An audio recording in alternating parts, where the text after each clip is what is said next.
اگر دیده باشید یا شنیده باشید قدیمی ها همیشه برای آینه ها یا درهای چوبی انتخاب میکردن یا اینکه روی اینها رو مینداختن. چرا؟ دلیل داشته. ببینید دوستان، یک قبیله از اجنه هستن از طریق آینه ها وارد جهان ما میشن. ببینید آینه ها مثل دروازه ورودی میمونن.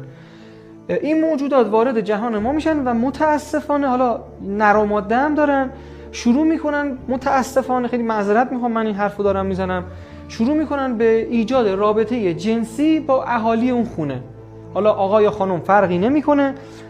خیلی ها من شنیدم پیام دادن، خیلی ها گفتن، خیلی هم شاید روشون نشه، ولی متاسفانه همچون چیزی هست که این موجودات میان توی عالم خواب، حتی اگه طرف اجازه نده که نزدیک بشن بهش، صورتش رو شبیه به صورت همسر اون فرد در میاره و شروع میکنه به رابطه جنسی.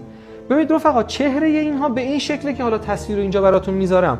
حالا میخوام یک تکنیکی بهتون یاد بدم که این آینه ها، این دروازه ها رو قفل کنید یا به اصطلاح اینها رو ببندید. ببینید هممون وقتی شیشه ها کثیفه، اول از این اسپرای تمیز کننده مثلا یه ذره میزنید، دستمال میکشیم، آینه تمیز میشه. تا اینجا خب سخت نبود، درسته؟ کل آینه رو شروع میکنیم تمیز کردن، آینه تمیز میشه. این از این. یه اسپری دیگه بیارید، آب یه مقدار داخلش بریزید، آیت الکرسی رو شروع کنید خوندن داخل آب. بسم الله الرحمن الرحیم، الله لا اله الا هو الحی القیوم لا تأخذه سنة ولا نوم. شروع میکنید خوندن، میدمید داخل آب، سریعا شروع میکنید درشو بستن. وقتی که درشو بستید قاطی میکنید یه مقدار، به اصطلاح میگن آب نورانی میشه یا آب مقدس میشه به وسیله اون آیت الکرسی که خوندید. بعدش یه مقدار روی آینه ها شروع میکنید اسپری کردن. بعد با دقیقاً با یه دستمال دیگه میارید همین آب رو به کل آینه شروع میکنید کشیدن، به کل آینه.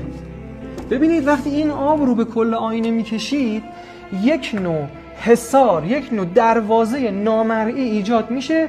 اگر این موجودات بخوان بیان ردشن، کلاً از بین میرن یا نمیتونن. اینم یه روش خیلی عالی بود برای اینکه آینه هامون رو قفل کنیم.